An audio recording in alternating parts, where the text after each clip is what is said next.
Paz de Cristo, meus irmãos, mais uma vez aqui pelo nosso curso. E hoje vamos dar início ao nosso terceiro módulo, tá? Que é o módulo da dinâmica da salvação.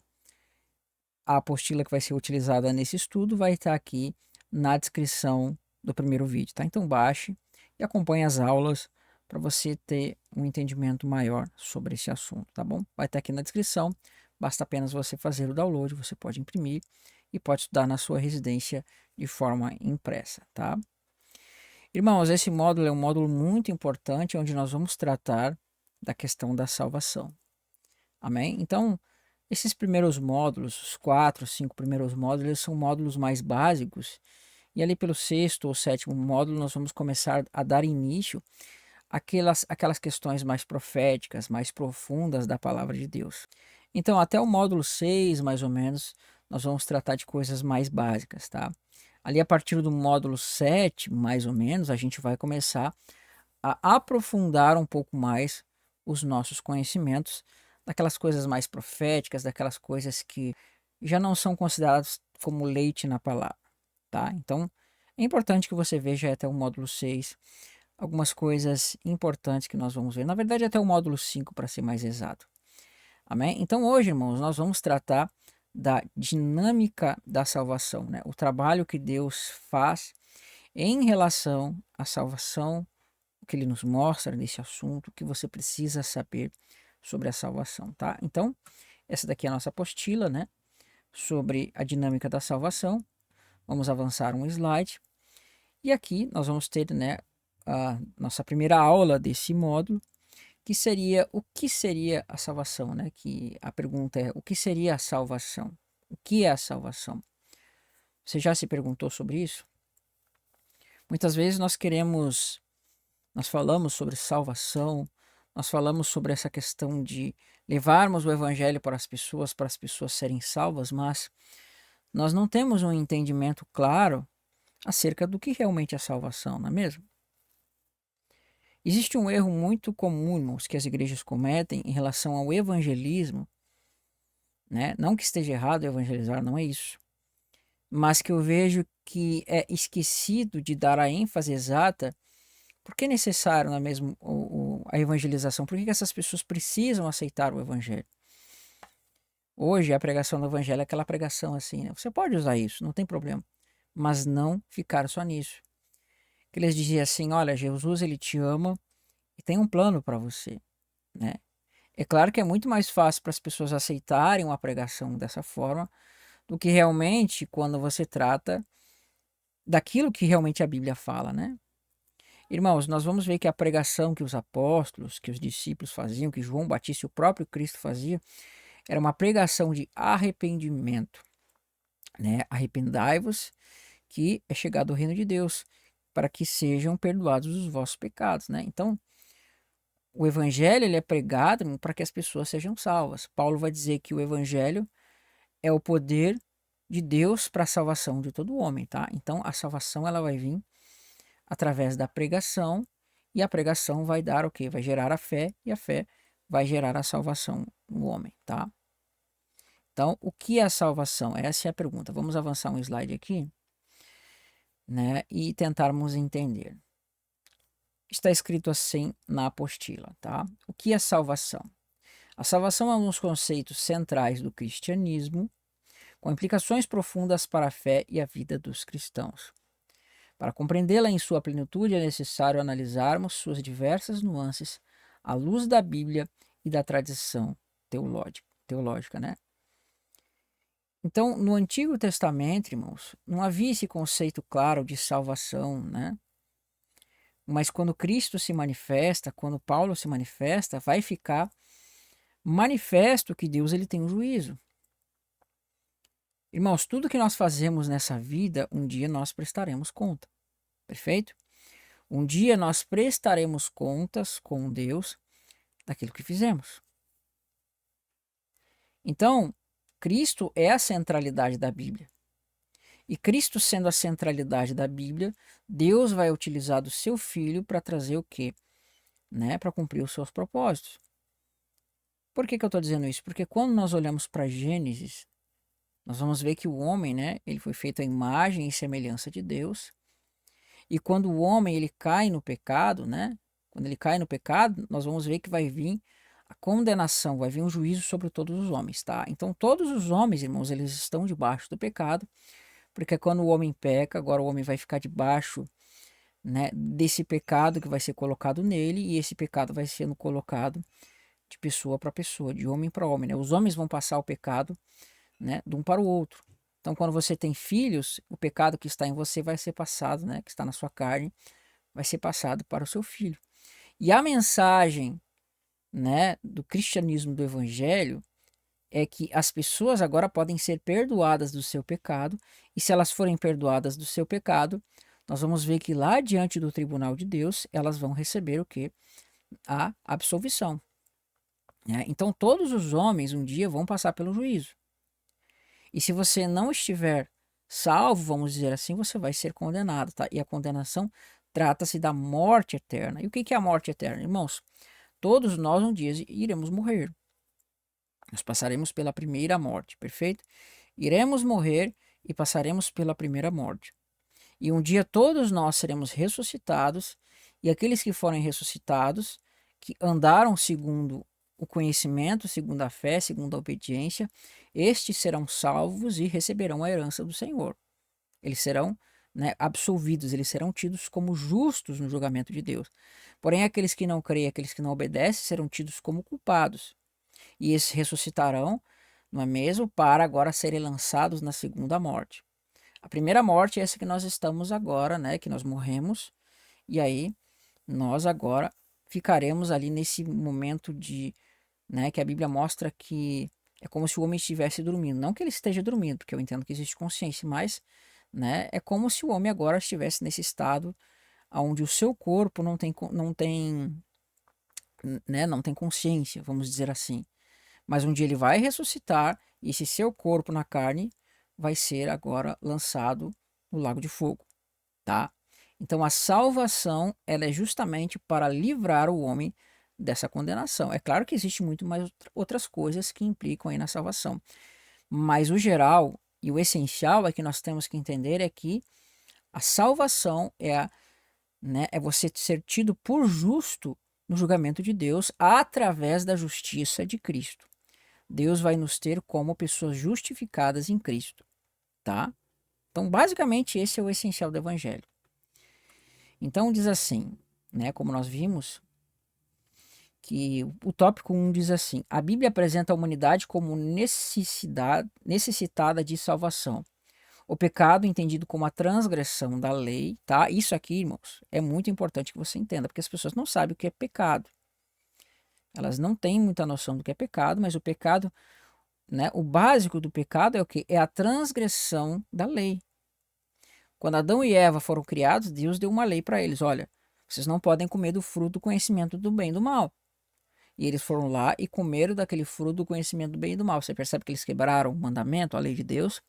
Então, o pecado é a transgressão daquilo que Deus determina, daquilo que Deus, né, pede obediência, né, como a transgressão da lei divina e a ruptura da relação com Deus, visto como a causa da miséria humana e da separação do Criador. Essa realidade é descrita em diversos textos, como em Romanos capítulo 3 e Gênesis 3, tá? Quando o homem ele pecou, irmão, ele passou a ficar debaixo da condenação. Agora os homens são dignos do juízo de Deus. E quando você não é absolvido desse julgamento, você vai ter que, né? Você vai ser condenado, tá? Jesus ele diz assim: todo aquele que crer e for batizado será salvo, mas aquele que não crer, este será condenado, tá? A gente vai ver quando tratarmos o juízo de Deus, nós vamos ver que em Apocalipse 20 vai ser mostrado o trono branco de Deus, vai ser mostrado o trono do julgamento de Deus e todos os homens vão estar diante desse trono para serem julgados, né? E se você não for encontrado no livro da vida, você vai ser atirado aonde?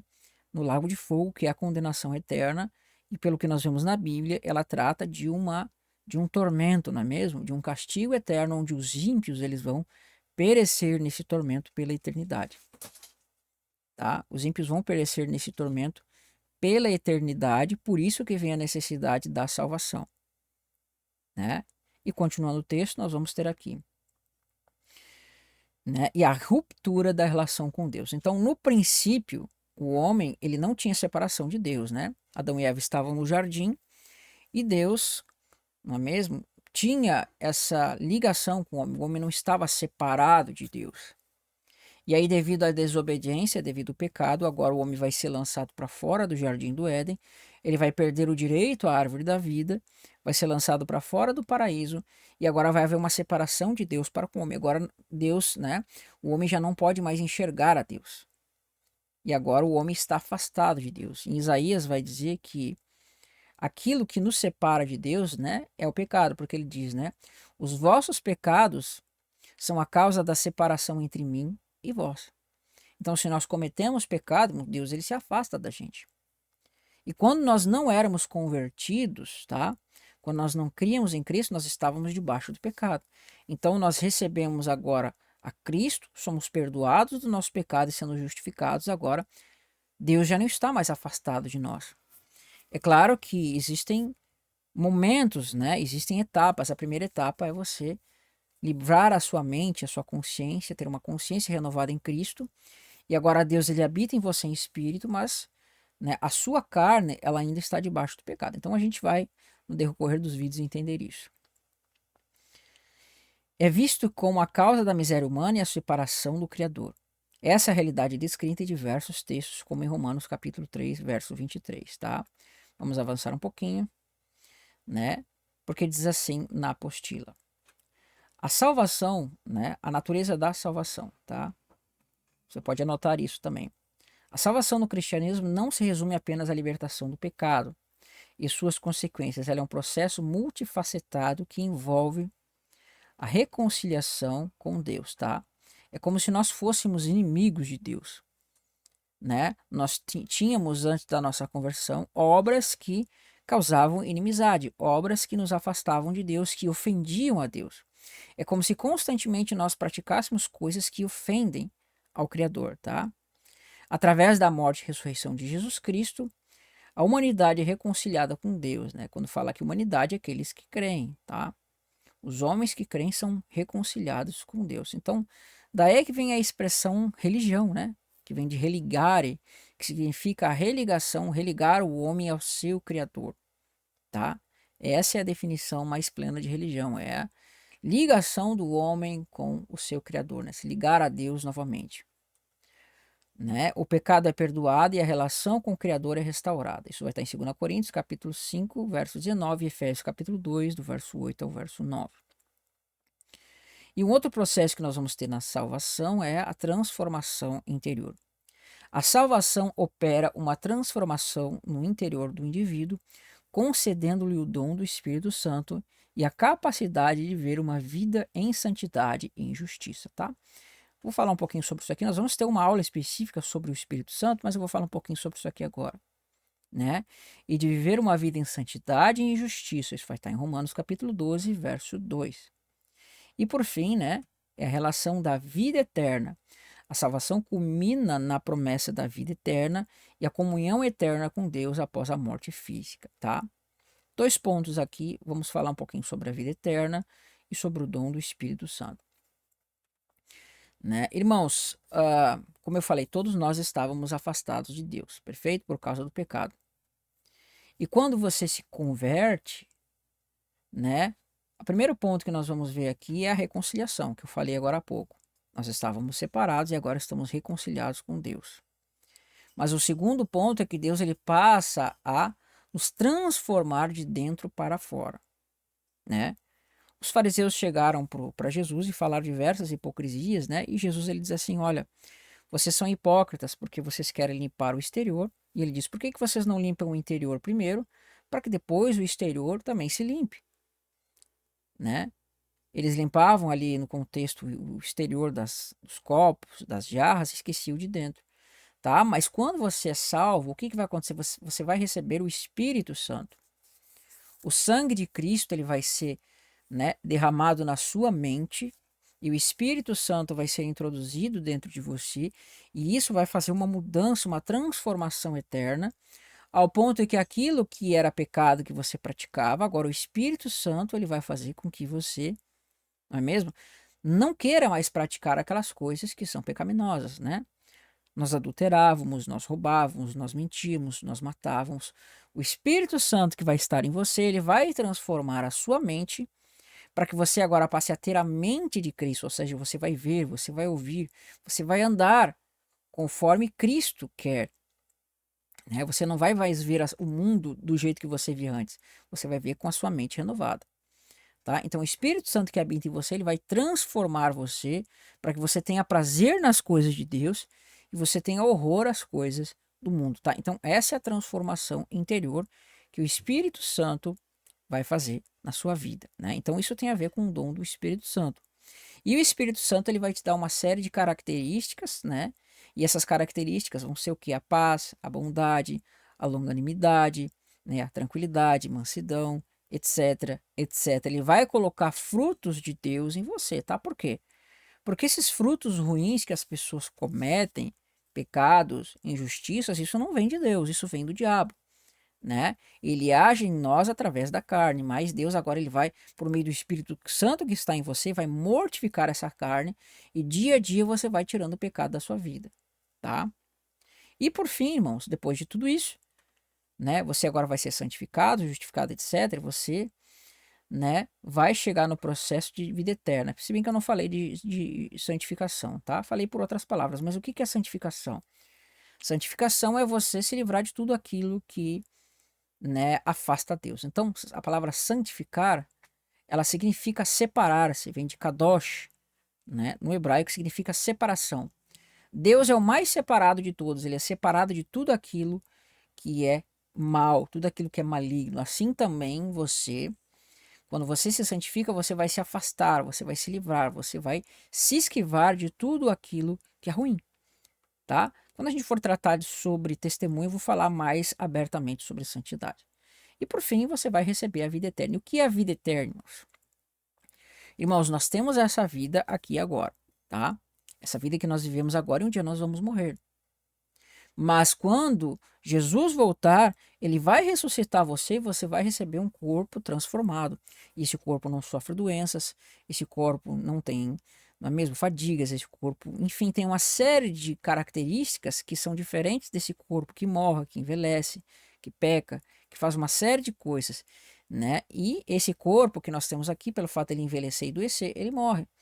Mas na vida eterna, nós vamos ser transformados à imagem de como foi Cristo ressuscitado, ou seja, um corpo que vive para sempre, tá?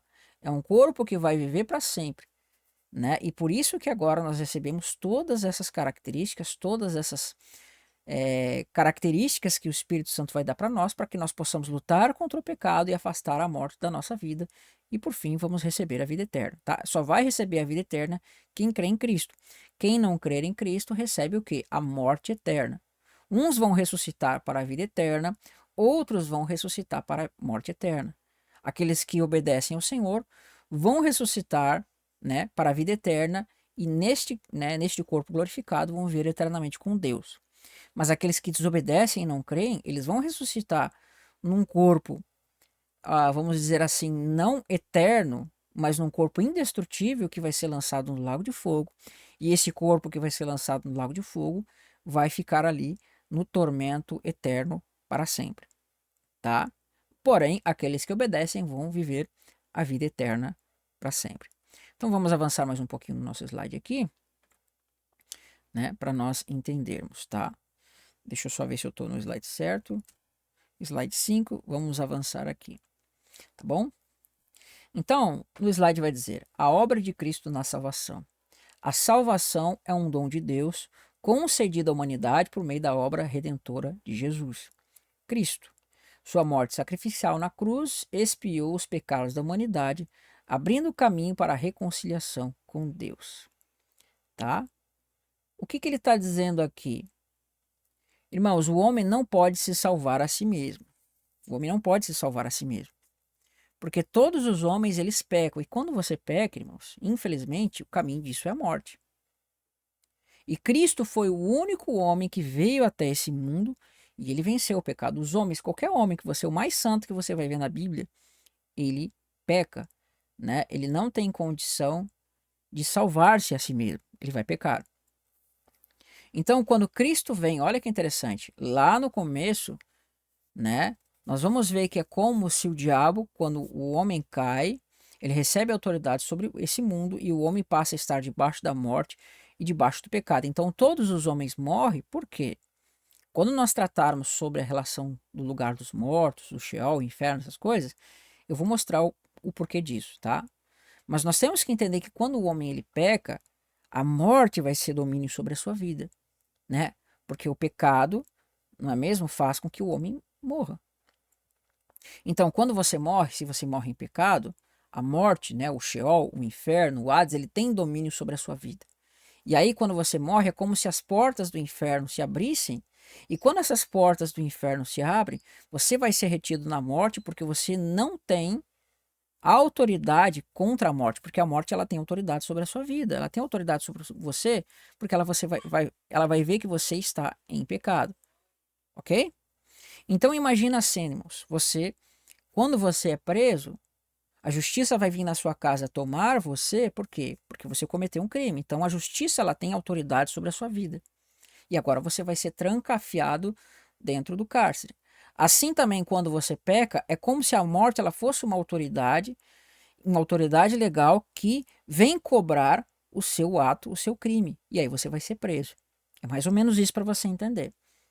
Agora, quando Cristo ele esteve dentre os homens, veja, ainda que ele tenha morrido, ele não tinha pecado. E quando ele morreu, é como se ele tivesse sido preso nessa cadeia que é a morte.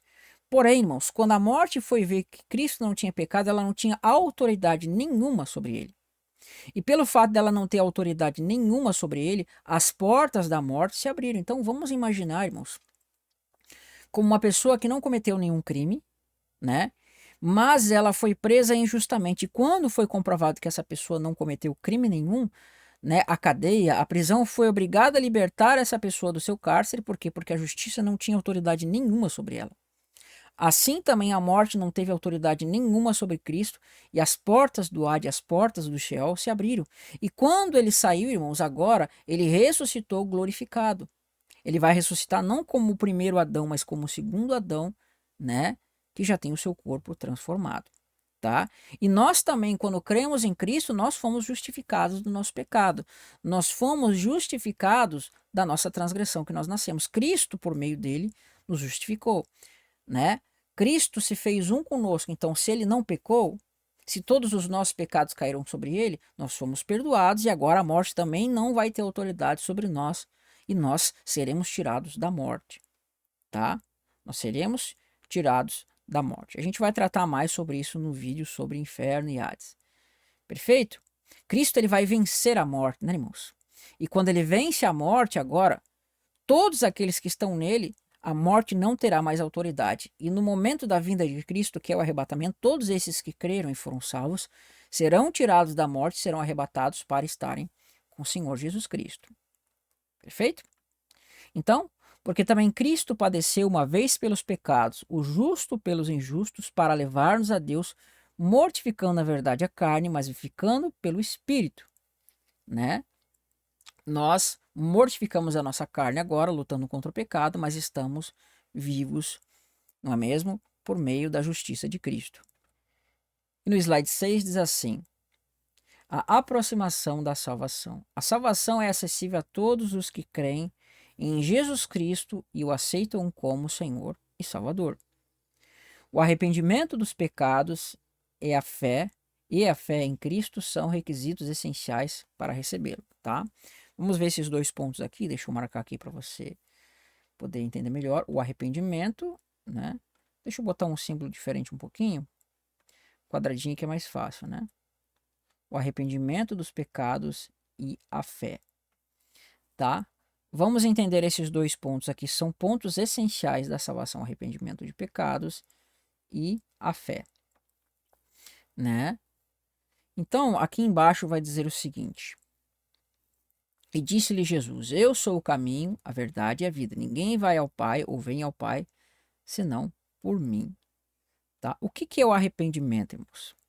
o que que é o arrependimento, tá? Vamos falar de uma forma bem resumida aqui.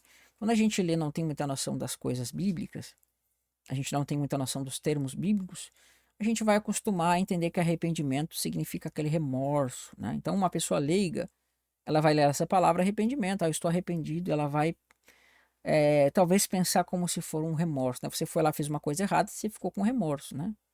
Às vezes a gente não faz coisas erradas, às vezes fica com remorso. Não que o remorso seja uma coisa ruim, mas o remorso não é transformador.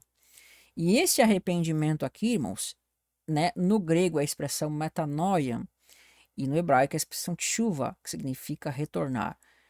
No grego significa metanoia e no hebraico tshuva, que significa retornar. E o que, que significa metanoia?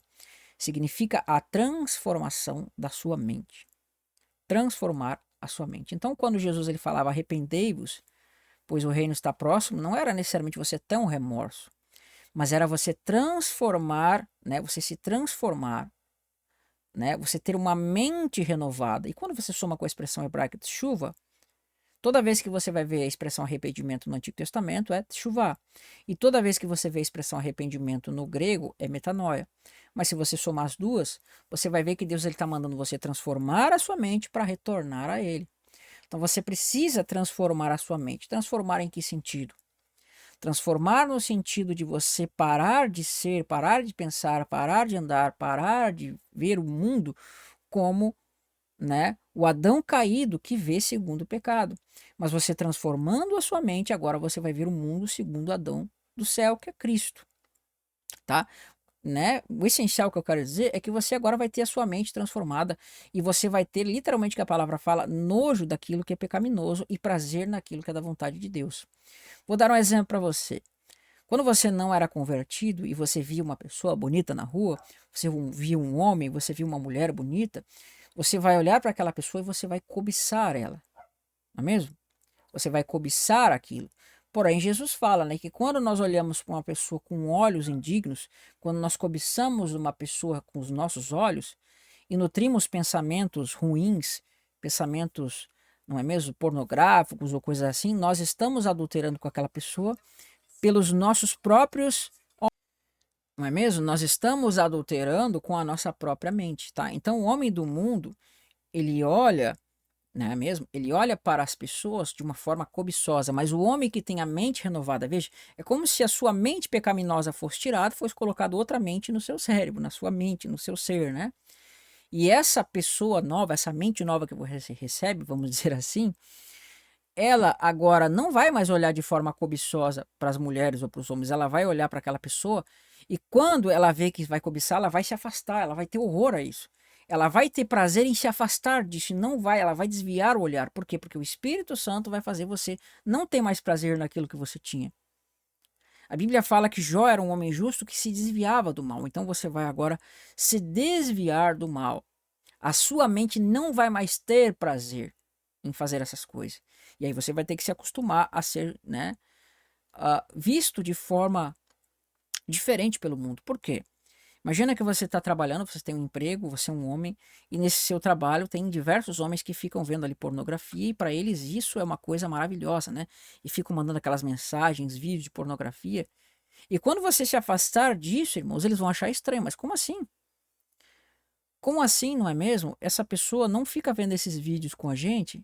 Essa pessoa deve ser um homossexual, essa pessoa deve ser alguma coisa errada. Não, irmãos, é o Espírito Santo que está fazendo com que você não olhe mais essas coisas, tá? O Espírito Santo, né, que vai estar na sua mente, esse homem renovado, não vai mais mentir, não vai mais querer roubar, não vai mais querer trapacear, não vai mais querer fazer mais nada dessas coisas que são erradas. Então, isso é a transformação. É agora você viver de acordo com a lei de Deus. Enquanto o mundo diz para você adulterar, a sua mente que está habitando o Espírito Santo vai dizer para você não adulterar. Enquanto o mundo faz as coisas erradas, o Espírito Santo que está em você vai fazer com que você não faça as coisas erradas. Então, esse é o primeiro ponto, é a transformação da sua mente.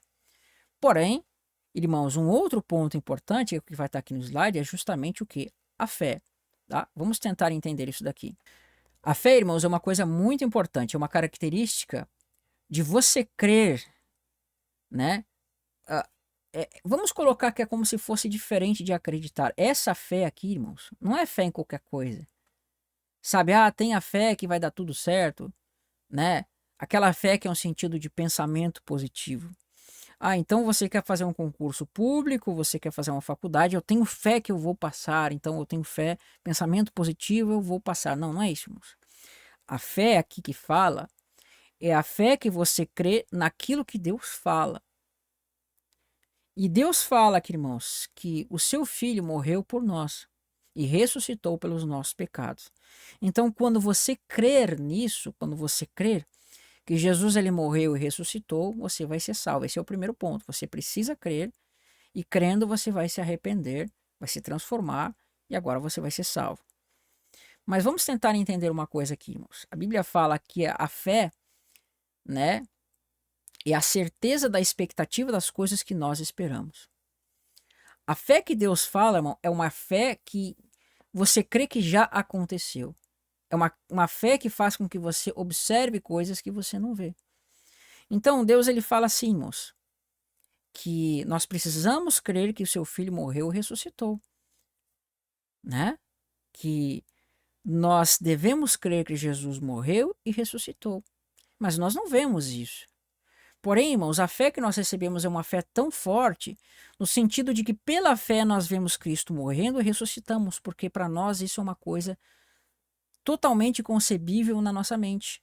Mas para o mundo isso não é possível, ele não consegue crer, né? Então, pela fé, irmãos, nós vemos coisas que não podemos ver, entende? Nós vemos coisas que elas são invisíveis, coisas que não aconteceram. Porque Jesus ele diz assim, né? Os apóstolos falam também. Em Hebreus capítulo 4 diz assim, que nós que cremos entraremos no descanso. Deus ele diz para nós, irmãos, que ele dá uma promessa de entrarmos no descanso. E quando você crê nessa promessa, pela fé, é como se isso já existisse para você. É como se pela fé nós já entrássemos nesse descanso porque nós cremos. E se nós cremos, é como se isso já estivesse acontecendo. Então, do mesmo modo, quando Deus diz que Cristo morreu e ressuscitou, ainda que nós não vimos ele fisicamente, pela fé nós visualizamos isso. A fé te faz visualizar coisas porque você acredita naquilo como se estivesse acontecendo, né? Quando nós olhamos para a lei, irmãos, nós vamos ver que lá na lei de Deus, o povo estava, né, murmurando contra Deus. Eles estavam murmurando daquele maná que descia do céu, e eles disseram assim: nós estamos fartos desse pão vil que está descendo do céu. Então nós vamos ver que Deus ele vai enviar serpentes, e essas serpentes vão que começar a morder o povo, começar a matar alguns do povo que estavam no deserto. Você precisa ler Êxodo e a lei e tudo mais, né? E aí Deus dizia assim para Moisés: Moisés, manda que os israelitas que estão sendo picados pelas serpentes, que eles olhem, né, para a serpente que tu vai fazer. Ou seja, Moisés, faz uma serpente de bronze, que essa serpente de bronze ela vai estar amarrada numa estaca. Então todo aquele que olhar para aquela serpente vai ser curada das suas mordiduras. Percebe? Então Moisés, quando ele levantava a estaca, e aqueles que foram picados pela serpente, eles quando olhavam para aquela cobra, para aquela serpente, eles eram curados. Então eles visualizavam aquela serpente. Então, irmãos, quando Cristo ele é levantado na cruz, é mais ou menos isso. Pela fé, irmãos, nós enxergamos a Jesus Cristo como estando sendo levantado na cruz. Ele não está na nossa frente, mas nós cremos que isso aconteceu, que é totalmente real. Nós não vemos fisicamente, mas pela fé nós enxergamos aquilo que Cristo fez. Então, assim como os israelitas eles olhavam para a serpente que foi levantada no deserto, hoje pela fé nós visualizamos aquilo que é invisível e enxergamos a Cristo sendo levantado. E quando nós enxergamos a Cristo sendo levantado, né, isso faz com que nós sejamos salvos, tá? Agora, o que Paulo fala, né? Que a fé vem pela pregação, né?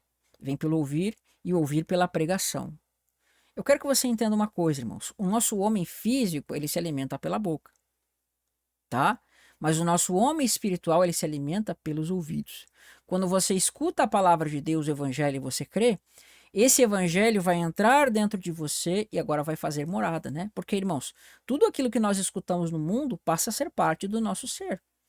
E quando o evangelho é pregado que fala de Cristo, nós cremos em Jesus Cristo, essa pregação, essa palavra entra nos nossos ouvidos e essa pregação, essa palavra, ela vai entrar no nosso coração e vai fazer morada. É assim que Cristo vai entrar no seu ser. E quando ele entra no seu ser, agora ele passa a crescer dentro de você e formar um novo homem dentro de você. Tá? Por isso que você precisa crer, porque Jesus vai entrar no seu coração por meio dos seus ouvidos. E entrando nos seus ouvidos, ele vai agora morar no seu coração. E pela fé você vai conseguir enxergar, porque você crê que aquilo existe, nas coisas que são invisíveis. Tá bom? Então a fé ela é importantíssima, por quê? Porque ela vai fazer com que você creia no Filho de Deus, que Jesus morreu e ressuscitou. E a Bíblia diz que se nós cremos que Jesus morreu e ressuscitou, nós seremos salvos. Tá bom? Então, esse ponto aqui eu acho que deu para nós entendermos. Vamos avançar para o slide 7, né? Porque diz assim: a perseverança na salvação. A salvação, embora seja um dom de Deus, não é uma garantia irreversível. É necessário perseverar na fé e seguir os ensinamentos de Cristo para permanecer. Né? Porque nos tornamos participantes de Cristo se retivermos firmemente o princípio da nossa confiança até o fim. Logo mais eu vou falar sobre isso aqui, sobre perda de salvação, tá bom? Vou finalizar essa aula aqui e vamos para a aula de número 2. Que Deus abençoe você e espero você na próxima aula. Tchau, tchau.